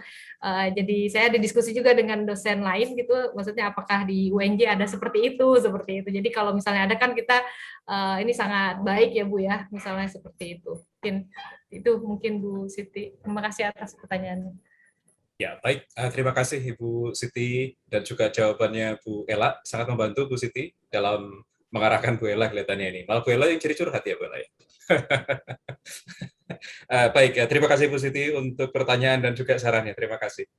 Ya, Bapak Ibu, ya, ada yang akan bertanya ke Bu Ella? Silakan. Ya, sembari menunggu penanya yang lain, saya lanjutkan tadi. Bu Ella, bagaimana rencananya untuk riset nanti? Oh ya, Bapak, ada yang mau bertanya secara langsung? Silakan. Nah, saya aja Pak Arif, Agung nih. Oh ya, silakan Pak Agung. Selamat ya Bu Ella, semoga lancar. Sun, Pak Agung. Gini, Bu Ella, karena saya sebagai orang, ya sharing saja ya, saya sebagai orang tua yang anak saya satu di SD, anak saya satu di SMP. Di SD itu bukannya tematik tapi rasa lapar gitu ya. Dulu tematik Bu, tapi guru itu mengajarnya rasa lapar karena sangat berbeda dia. Kan campur-campur ya, ada matematika ya, campur makan buah, campur gini, buku tempat kan begitu ya. Akhirnya gurunya itu ya kayak dipisah-pisah. Jadi ngajarnya matematika semua gitu. Itu emang nanti akhirnya mudah-mudahan jadi bahan buat Bu Ella. Nah, saya sambil nunggu yang lain bertanya. Suaranya kurang jelas ya.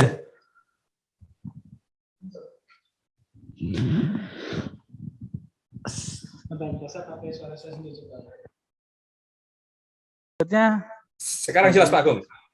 Ya. Ya.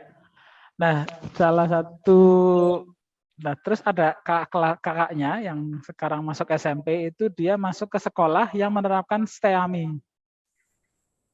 Itu perubahan pola dari belajar yang tematik rasa mapel ke STEAMI luar biasa. ini sharing saja, artinya mudah-mudahan seperti yang Bu Ella riset ini kerjakan itu bisa membedah guru ya khususnya, karena bagaimanapun kebijakan baiknya terus sekolah juga kurikulumnya siap, tapi kalau gurunya nggak siap memang agak ribet ini. Termasuk di sini ada budekan MIPA kan ya. Karena salah satu penyiapan proses guru itu kan di kampus UNJ ya. Nah, kalau kampus UNJ ini kurikulumnya nggak menyiapkan untuk guru STEAMI kan juga ribet juga ini. Kira-kira begitu Bu. Ini saya tidak dalam rangka bertanya, tetapi paling tidak bagaimana ya Bu Dekan MIPA, ada Bu Koprodi Kimia juga di sini, ada dosen-dosen kimia, ketika UNJ sebagai kampus yang menyiapkan guru, bisa menyiapkan guru yang siap untuk menerapkan STEAM. Kira-kira begitu Bu Ella. Ini tantangan kita semua sih sebenarnya.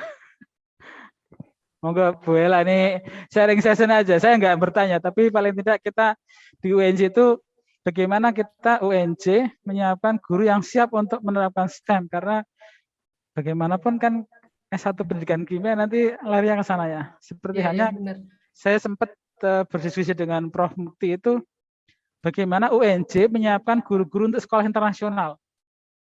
Itu kan jadi polemik sendiri Bu. Jangan sampai kita potensi kita menjadi guru yang mengisi guru-guru internasional terambil oleh UI, terambil oleh ITB. Ya mereka justru lebih siap, walaupun secara pendidikan dia tidak siap dengan materi pendidikannya. Kira-kira begitu Bu Ella. Matur nuwun Pak Arif. Baik, terima kasih Pak Agung. Ini curhat juga, tetapi juga ini overview ke depannya kira-kira seperti apa realitas yang akan dihadapi Bu Ella. Terima kasih Pak Agung. Silakan Bu Ella. Ya, terima kasih Pak Arif. Terima kasih Pak Agung. Iya memang seperti saya sampaikan tadi ya Pak, memang beberapa sekolah seperti swasta mungkin banyak ya Pak ya, memang menerapkan STEM ini gitu, STEAMI, STEM. Itu tadi ada Bu Yuli juga nih, Bu Yuli banyak penelitiannya tentang STEM di SMA juga gitu ya. Dan memang kalau tadi kan secara ini Pak institusi ya, mungkin sekolahnya saja gitu, karena daya tarik sendiri ya Pak gitu, daya tarik sendiri untuk karena dia punya kekhasan gitu, misal kurikulum STEM, misal saya lihat ada sekolah yang misalnya seperti itu ya, promosinya gitu ya dengan menggunakan kurikulum STEM seperti itu, jadi memang daya tarik sendiri. Nah ini memang kalau penelitian saya memang secara nasional gitu ya Pak, jadi maksudnya bukan, kalau itu kan kita pendidikan kita nggak bisa dilihat dari yang swasta saja, karena kita yang kualitas kita lebih kepada yang bagaimana nih yang negerinya memang, ataupun yang secara nasional dan memang diturunkan dari kementerian gitu, entah dokumen kurikulumnya, entah itu tadi, karena memang dilihat sudah banyak Pak pelatihan-pelatihan untuk guru-gurunya seperti itu, tapi ternyata memang dari di bawahnya gitu ya, guru-gurunya memang masih kesulitan sebenarnya. Kalau saya misal kemarin yang saya sama Bu Yuli itu melakukan workshop seperti itu di sekolah, ya udah workshopnya berjalan gitu ya, setelah itu ya guru-guru tidak menerapkan juga seperti itu. Betul. Ya maksudnya guru udah tidak menerapkan aja, kebetulan karena ada workshop aja anaknya jadi ada punya pengalaman gitu ya Pak ya. Iya. Gitu, gurunya juga gitu, dan mahasiswa kita juga jadi punya pengalaman sih karena ada grant itu ya Pak, jadi tahu juga. Dan memang kalau setahu saya memang di MIPA belum ada ya Pak, saya nggak tahu, nanti mungkin Bu Mufti, Bu Yuli gitu bagaimana, karena di UPI setahu saya ada Pak yang seperti itu yang dengan STEM ya. Mungkin nanti Bu Mufti atau Bu Yuli bisa menambahkan untuk kalau secara universitas atau prodi. Itu mungkin Pak Agung. Maturun Bu Ella. Ini ada Bu Dekan, siapa tahu bisa memberikan nanti epilog ya sekalian. Gimana Bu Dekan? Ya. Selamat datang Ibu Mukti, Bu Prof Muti. Mungkin lagi dengan acara lain. Oh iya, baik. Nah itu. Halo, Assalamualaikum. Waalaikumsalam warahmatullahi wabarakatuh. Ini pertanyaannya Pak Agung, ini pertanyaan ke saya ini. Sehat Bu Mukti. Gak apa-apa Bu. Iya, baik. Menanggapi tadi ya Pak Agung ya. Aduh, ini maaf nih lagi. Aja, Ibu epilog katanya. Ya, Ibu Putih nanti mungkin jawabannya disimpan dulu ya Bu ya. Di epilog aja ya. Iya, Bu Prof Muti nanti di epilog epilog aja ya. Ya. Oke. Ya, baik. Siap. Ya. Nanti saya sampaikan di epilog aja. Ya, baik. Terima kasih Bu Prof Muti. Ya. Lanjut. Terima kasih Pak Agung. Ya.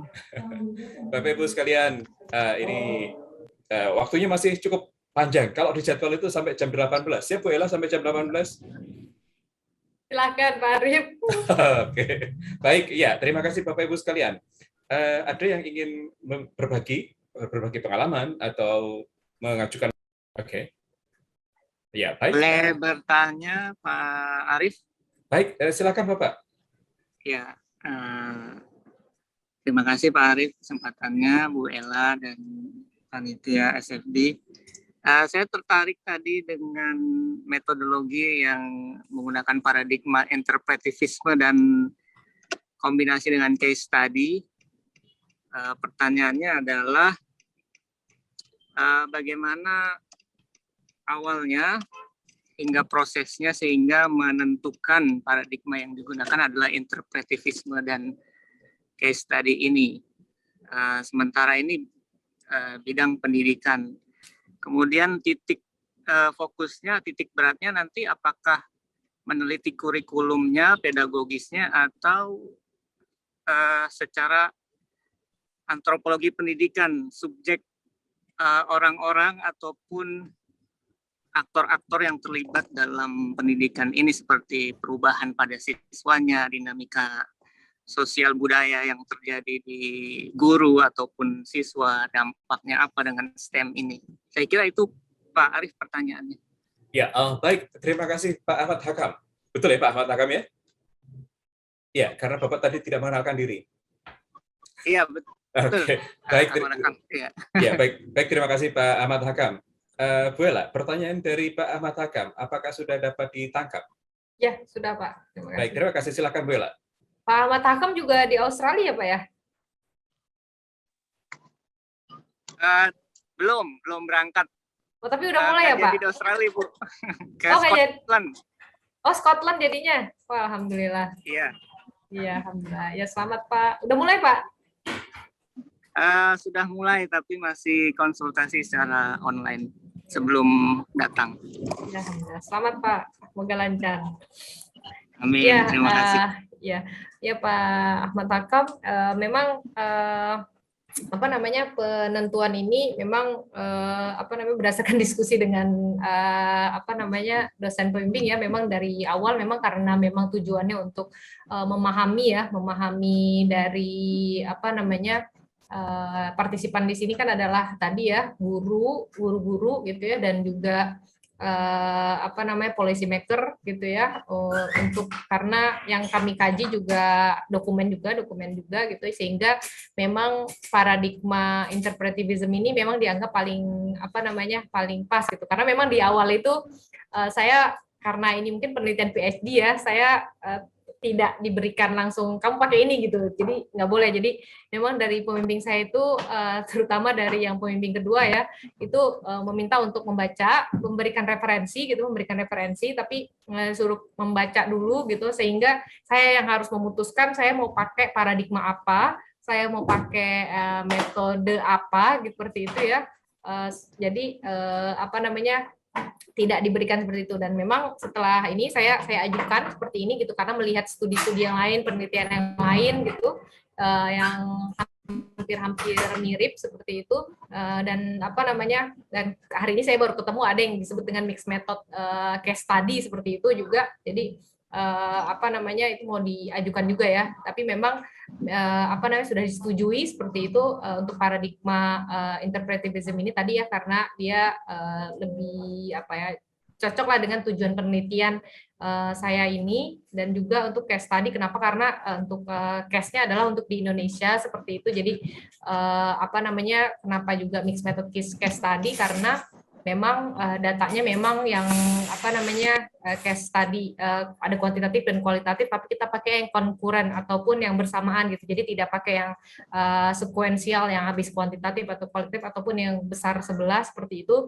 Yang kita pakainya yang konkuren yang bersamaan seperti itu, Pak. Jadi memang apa namanya prosesnya seperti itu, saya mengajukan dan kita diskusi kenapa disebut ini gitu. Jadi memang yang apa namanya lebih cocok gitu ya dengan karakteristik penelitian yang dikaji seperti itu dengan tujuan penelitian. Terus yang selanjutnya untuk yang penelitiannya ya Pak ya, yang diteliti itu siapa gitu ya, apakah dampaknya ataupun apa. Jadi tidak Pak, jadi kami akan melakukan apa namanya penelitian ini dengan menggunakan apa namanya menyebar kuesioner seperti itu juga ya, lalu dilakukan memang survei seperti itu. Jadi kalau memungkinkan ada survei face to face, tapi kalau karena menyangkut juga apa namanya policy maker gitu ya Bapak Ibu ya, jadinya kemungkinan itu mungkin akan dilakukan face to face jika memungkinkan seperti itu. Mungkin gitu Pak Ahmad Hakam. Baik, terima kasih. Ya, baik. Terima kasih, Bu Ella. Terima kasih Pak Ahmad Hakam untuk pertanyaan yang sangat menarik. Oh, baik. Ibu Evita, silakan Ibu. Silakan Ibu Evita. Masih mute Bu. Punten. Masih mute Ibu, silakan dibuka mic-nya. Ibu Evita masih mute Ibu, silakan. Ya. Baik, terima kasih. Silakan Ibu. Ya, terima kasih Pak Irfan, Bu Ella. Saya dari PGSD Pak Arif.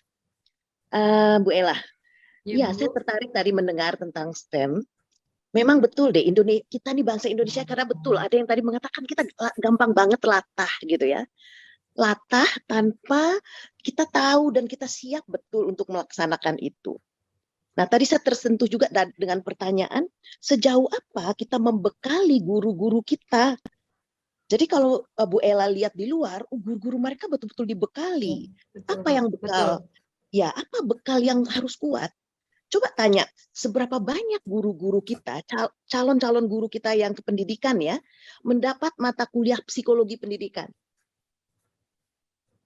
Berapa banyak? Kalaupun ada, sedikit sekali SKS-nya, 2 SKS. Nah, sementara di negara-negara yang Bu Ella sebutkan tadi, Australia, kemudian Finland, beberapa negara yang lain, psikologi pendidikan mereka dapat 6 SKS loh. Jadi harus how student learn, how to teach gitu ya. Mereka udah kuat betul itu, sehingga mau STEM kayak mau apa kayak mereka udah paham. Apalagi dengan pendekatan konstruktivistik. Kan konstruktivistik itu sangat menekankan bahwa setiap anak as a learners, dia pasti punya prior knowledge, dia pasti punya attitude, dia pasti punya goals to learn, ya kan? Tapi apakah ini dipahami oleh para guru? Gitu loh Bu Ella. Jadi kadang-kadang kita itu latah kalau nggak STEM, nggak keren, tapi sementara si guru tidak tahu who is the learners, how they learn, gitu ya. Tapi jadi kalau mereka kuat, psikologi pendidikannya kuat, makanya saya sebenarnya usul bagi kependidikan di UNJ ini mungkin siapa nih yang berkepentingan untuk ini ya. Coba lihat negara-negara lain, mereka mempersiapkan calon gurunya, pasti ada mata kuliah psikologi pendidikan. Tapi di UNJ nggak ada loh. Saya nggak coba tanya, Bu Ella dari pendidikan. Ya Bu, pendidikan kimia saya Bu. Pendidikan kimia, ada nggak psikologi pendidikan buat calon guru? Ada ya? Ada. Wow, keren dong ya. Bagus, saya setuju sekali dan nggak banyak loh. Dulu memang dulu sekali saya mengajar di MIPA. Psikologi pendidikan, tapi setelah itu mungkin sudah ada yang meneruskan. Oh, jadi ada di mata kuliah Bu Ella itu psikologi pendidikannya. Saya agak lupa dulu psikologi perkembangan ya Bu ya, ada psikologi. Rasanya perkembangan deh. Rasanya perkembangan. Iya satu ya. Iya. Psikologi perkembangan atau perkembangan peserta didik ini sebenarnya lebih domainnya orang tua sebenarnya. Tapi psikologi pendidikan itu domainnya guru. Jadi kalau guru itu betul-betul psikologi pendidikan, psikologi perkembangan memang bagian dari psikologi pendidikan. Setiap guru harus memahami dong perkembangan kognitif, sosial, emosi murid-muridnya. Nah, psikologi pendidikan tidak hanya membahas perkembangan, tapi lebih membahas tentang bagaimana pembelajaran itu menjadi meaningful, begitu kan? Nah, ini yang tampaknya belum siap. Jadi pertanyaan siapa tadi itu Pak? Siapa? Ini yang belum siap pada kita. Apakah kampus yang berbasis pendidikan itu buat calon guru sudah membekali mereka? Saya khawatir hanya dibekali dengan ilmu-ilmu murninya, gitu ya. Saya lihat kalau di PGSD sangat banyak SKS itu didominasi oleh mata kuliah yang sangat ilmu, padahal SD kan belum sebenarnya. SD itu kan sebenarnya hanya membuka wawasan anak. Dunia ini possible world. Dunia ini possible untuk kamu teliti gitu ya. Jadi apa saja, tapi kan di PGSD hampir sekian ratus SKS itu untuk mata kuliah keilmuan dasar. Ya, maaf ya Bu Evita, ada CPL-nya kok itu Bu, strukturnya ya. Ada ininya kok, ada prosesnya Ibu. Maaf ya. Betul. Iya. Jadi Ya, 2 baik. SKS. Ini menarik sekali, Bu. Ada cuma 2 SKS. Nah, saya nggak tahu di jurusan lain, ya. Kalau PGSD kan masih lumayan, Bu Endang ada 2 SKS. Tapi kalau di jurusan lain bagaimana? Ini pertanyaan Pak siapa tadi tuh. Jadi di mana kita bisa mempersiapkan guru kita agar mereka mampu mengembangkan STEM. Jadi kalau psikologi pendidikan itu mereka sudah kuasai, mereka bisa mengkait-kaitkan itu bagaimana mereka harus STEM dan segala macam ya gitu ya. Jadi menurut saya konstruktivistik itu keren banget, satu view pandangan terhadap belajar yang sedang in sekarang. Dan ini yang seharusnya memang harus ada di kepala setiap calon guru. Pertanyaan saya, apakah guru-guru kita memahami konstruktivistik dalam pembelajaran? Nah, kalau sudah memahami itu dengan kuat, itu saya yakin STEM ini akan dengan mudah, guru akan semakin yakin menjalankan STEM ini. Saya rasa demikian saja sementara. Terima kasih. Ya, baik. Terima kasih Bu Evita. Ini menjadi pertanyaan sekaligus kontemplasi dan juga nanti mungkin bahan diskusi di seri berikutnya, Bu. Nah, terima kasih. Terima kasih Bu Evita. Terima kasih Bu Evita. Baik, silakan tanggapan Bu Ella. Ya, terima kasih. Saya kayaknya tidak layak menanggapi nih Pak. Karena ya memang kalau untuk SKS dan segala macamnya saya kurang paham, tapi memang untuk kesiapan guru memang sepertinya memang tidak bisa kita lihat, oh nih sepertinya siap gitu ya Bu ya, tidak bisa, memang harus benar-benar kita bekali juga, dan juga asesmennya tidak tidak bisa cuman kita ngelihat ataupun seperti apa, jadi benar-benar di assess apakah guru ini siap atau tidak gitu, karena beberapa tahun ke depan kan kita tidak tahu seperti apa yang akan dihadapi ya. Memang seperti Bu Evita bilang, memang secara psikologi pendidikan memang harus siap juga, karena secara mental juga harus kuat ya Bu, menerima perubahan-perubahan yang terjadi ya, karena mungkin sekarang STEM, besok lagi apa dan segala macamnya tadi, supaya tidak bukan hanya latah, tapi memang lebih kepada adaptif ya, bisa adaptasi gitu ya, dan guru-guru kita memang jadinya lebih kualitasnya gitu ya, tidak preferensi untuk menerima guru dari universitas A seperti itu bisa berubah, misalnya kita jadi terkena UNJ, UNJ, ini dia bisa nih gitu, secara konten ataupun secara pedagoginya udah terjamin gitu, seperti itu. Mungkin untuk yang selanjutnya mungkin yang lain mungkin Pak Arif ya untuk menanggapi. Terima kasih Bu Evita. Ya. Terima kasih Bu Ella, terima kasih. Baik, terima kasih Bu Evita dan Bu Ella. Tenang, di sini juga sudah hadir Ibu Prof. Muktiningsih, beliau ini juga dekan dan juga anggota Lamsama terkait dengan akreditasi kurikulum. Nanti mungkin menjadi perbincangan yang sangat menarik oleh Ibu Prof. Muktiningsih. Tapi tahan dulu, ini belum waktunya epilog. Jadi masih ada kesempatan untuk bertanya pada hadirin. Silakan, Bapak Ibu, ada yang mengajukan pertanyaan? Silakan.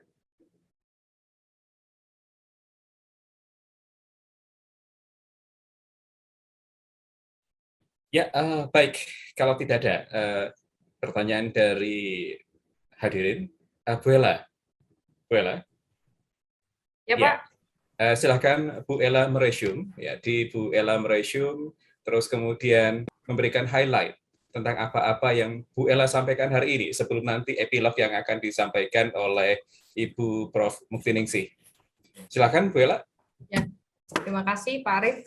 Jadi untuk penelitian judul yang saya berikan itu, apakah STEM education di Indonesia apakah mungkinkah untuk diterapkan? Jadi itu memang menjadi pertanyaan dan pertanyaan penelitian saya Bapak Ibu, dan kita akan melihat kesiapan dari beberapa tadi, bukan hanya guru tapi juga beberapa elemen-elemen pendidikan yang lainnya seperti itu. Jadi memang penelitian ini masih belum dimulai, dan memang alhamdulillah tadi mungkin banyak mendapat masukan-masukan dari Bapak Ibu. Kalau ada masukan lagi monggo ya Bapak Ibu, terima kasih atas masukannya. Dan tadi mungkin diskusi dengan Bu Siti ya, memang untuk penelitian riset integrity tadi yang saya juga highlight ya Bapak Ibu, untuk semoga bisa semoga bisa ada digunakan ataupun bisa diterapkan juga di UNJ, sehingga kita penelitiannya bisa lebih berkualitas lagi nantinya, karena menggunakan ada kode etik ataupun riset integrity tersebut dalam bentuk dokumen yang resmi seperti itu. Mungkin itu Pak Arif Rahman, terima kasih.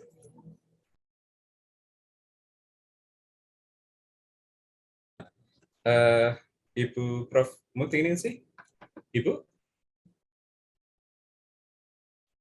Waalaikumsalam. Waalaikumsalam Pak Arif.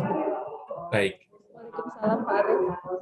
Ya, silakan Ibu memberikan epilog mengenai diskusi dari Bu Ella sore ini, dan juga tadi beberapa pertanyaan yang sifatnya kontemplatif, saran, dan juga untuk perbaikan ke depan.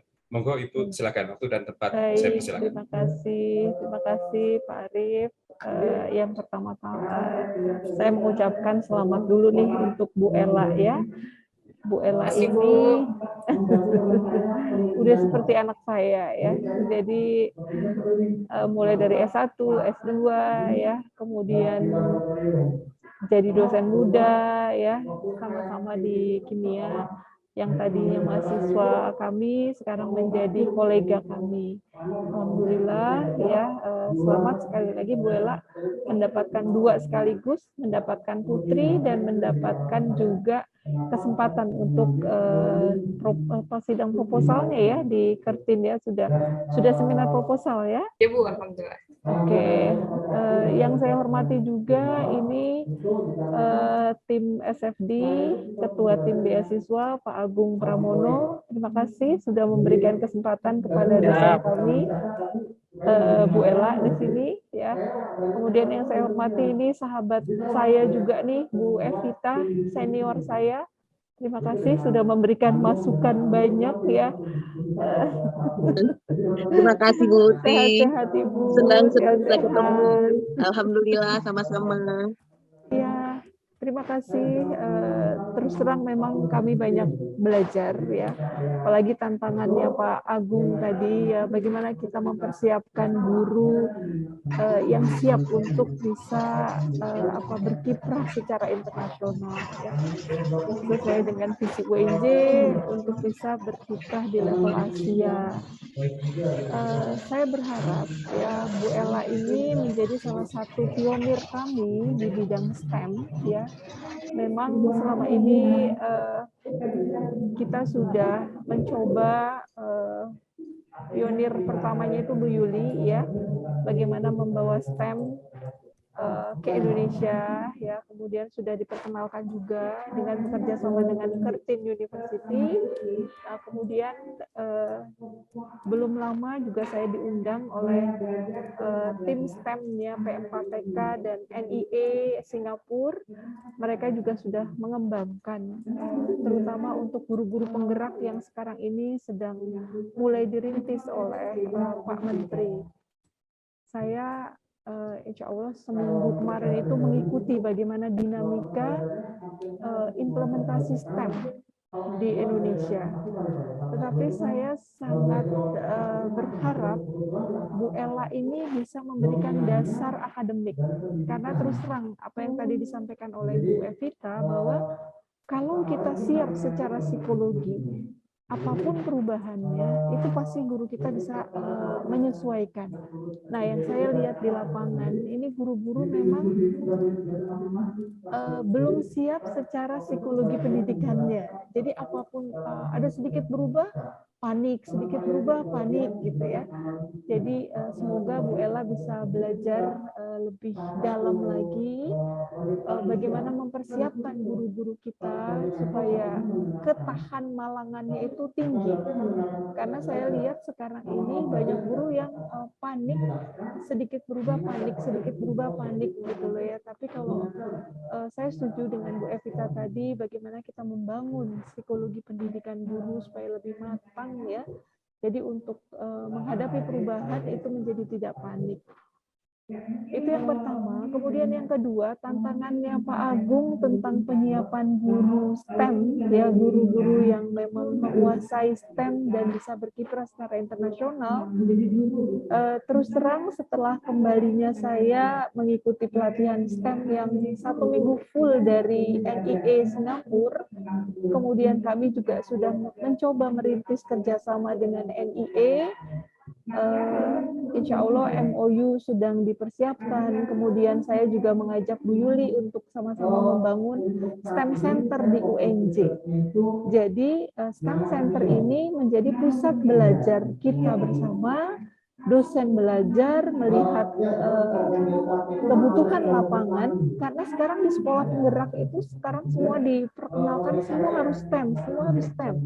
Nah, artinya kita di kampus itu harus menyesuaikan diri dengan perubahan yang ada, tetapi secara akademik itu dilandasi dengan landasan yang kuat. Sehingga apapun perubahannya, guru-guru yang akan kita hasilkan itu siap.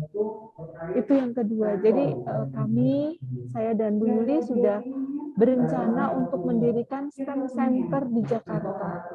Karena ternyata di beberapa universitas itu sudah menjadi STEM Center di wilayahnya masing-masing, tetapi di Jakarta belum gitu. Jadi saya akan menggandeng lab school, menggandeng Dinas Pendidikan DKI untuk sama-sama ayo kita menjadi pusat belajar bersama gitu di UNJ. Nah, kemudian yang ketiga, ini saya sangat berharap ya, Bu Ella ini juga saya lihat ini punya motivasi yang tinggi. Jadi saya pikir keberhasilan untuk studi S3 itu memang motivasi dalam diri yang harus tetap dibangun, harus tetap dipupuk. Saya tahu bagaimana susahnya menjadi seorang ibu muda ya, tetapi dengan semangat dan motivasi yang tinggi akhirnya Bu Ella bisa menyelesaikan seminar proposalnya gitu ya. Jadi saya pikir ini juga menjadi pembelajaran yang baik untuk teman-teman yang sedang studi ya, untuk teman-teman yang mulai menapakkan karirnya untuk bisa melanjutkan studi. Yang paling utama adalah memupuk motivasi ya, artinya motivasi dalam diri, kemudian membuat lingkungan sekitar itu bisa mendukung ya. Jadi terus terang kami melepas dua dosen kami di sini, Bu Ella dan Pak Arif, itu betul-betul prodi menjadi goncang. Tetapi kami yakin beliau-beliau berdua ini tidak akan lama studinya karena akan cepat kembali membangun prodi. Jadi Bapak Ibu, saya percaya dua orang ini akan segera bergabung kembali ke prodi kami dan bisa berkontribusi untuk meningkatkan kualitas program studi, meningkatkan kualitas UNJ, dan pastinya bangsa Indonesia. Jadi untuk teman-teman saling mendukung itu sangat diperlukan, karena untuk studi itu benar-benar kita kalau dulu itu seperti dibuang di tengah hutan, tetapi dengan kolaborasi bersama-sama dengan mungkin sama-sama yang SFD ya, tim SFD, saya yakin Pak Agung dan tim akan tetap menemani teman-teman semuanya. Jadi do the best ya. Insya Allah rezeki mengikuti. Jadi selamat berjuang, semoga berhasil, dan kami menunggu kembalinya Bu Ella dan Pak Arif dengan sabar ya, tetapi tetap doa terbaik kami untuk Pak Arif dan Bu Ella. Jadi untuk teman-teman semua yang sedang melanjutkan S3, ya, demikian Pak Arif. Sekali lagi saya mengucapkan terima kasih untuk Pak Agung dan tim yang mengawal teman-teman ini. Kami mendoakan yang terbaik, semoga sukses dan berkontribusi kembali kepada prodinya masing-masing. Demikian, Assalamualaikum warahmatullahi wabarakatuh. Waalaikumsalam warahmatullahi wabarakatuh. Terima kasih Bu Mukti. Terima kasih Ibu Prof. Mukti, dan saya merasa luar biasa, didoakan, difasilitasi gitu, dan mudah-mudahan ya studi saya lancar, demikian juga dengan Bu Ella. Terima kasih Ibu Prof. Mukti. Bapak Ibu sekalian, terima kasih Bu Ella untuk sharing sessionnya yang luar biasa menarik. Juga terima kasih juga Bapak Ibu sekalian untuk masukan untuk Bu Ella, juga masukan untuk institusi kita di Universitas Negeri Jakarta. Mudah-mudahan kontribusi dari Bu Ella nantinya ditunggu. Bu Ella, jangan lupa loh ya. Arif juga ditunggu. Ya, baik. Terima kasih Bu Ella untuk sharingnya. Kemudian untuk penutup akan saya kembalikan ke Ibu Vera, karena tadi Ibu Ella sudah memberikan highlight tentang apa yang beliau bicarakan. Terima kasih Bu Ella, semoga sukses studinya, semoga semuanya lancar. Terima kasih. Assalamualaikum warahmatullahi wabarakatuh. Saya serahkan ke Ibu Vera. Silakan Ibu Vera. Terima kasih Bapak Ibu, Bu Mukti semua. Terima kasih Pak Arif yang sudah memimpin acara public lecture hari ini, dan juga kepada narasumber kita hari ini, Ibu Ella Fitriani MPD. Semoga adanya public lecture ini menambah wawasan kita mengenai STEM education di Indonesia. Baik, setelah tadi ada epilog dari Dekan FMIPA, terima kasih Prof. Mukti yang sudah juga hadir di acara hari ini. Baik Bapak dan Ibu, kami mengingatkan lagi masih ada satu acara nanti, workshop penelitian yang akan dimulai jam 19.30. Bapak dan Ibu mohon berkenan untuk hadir kembali di acara tersebut. Dengan selesainya acara public lecture sore ini, maka kita tutup untuk sesi yang pertama hari ini. Kita lanjutkan nanti di jam 19.30. Kepada Bapak dan Ibu penerima beasiswa SFD, semoga tetap semangat dalam berjuang untuk menyelesaikan studi S3-nya. Dan semoga semuanya senantiasa sehat walafiat. Terima kasih. Dengan ini sesi pertama kita tutup dulu. Assalamualaikum warahmatullahi wabarakatuh. Waalaikumsalam warahmatullahi wabarakatuh. Terima kasih Bu Vera. Terima kasih Pak Agung. Terima kasih Pak Jafar. Terima kasih Bapak Ibu semuanya. Terima kasih Bapak Ibu sekalian. Terima kasih. Terus, Bu Dekan. Pamit ya. Ya, terima kasih Bu Muti.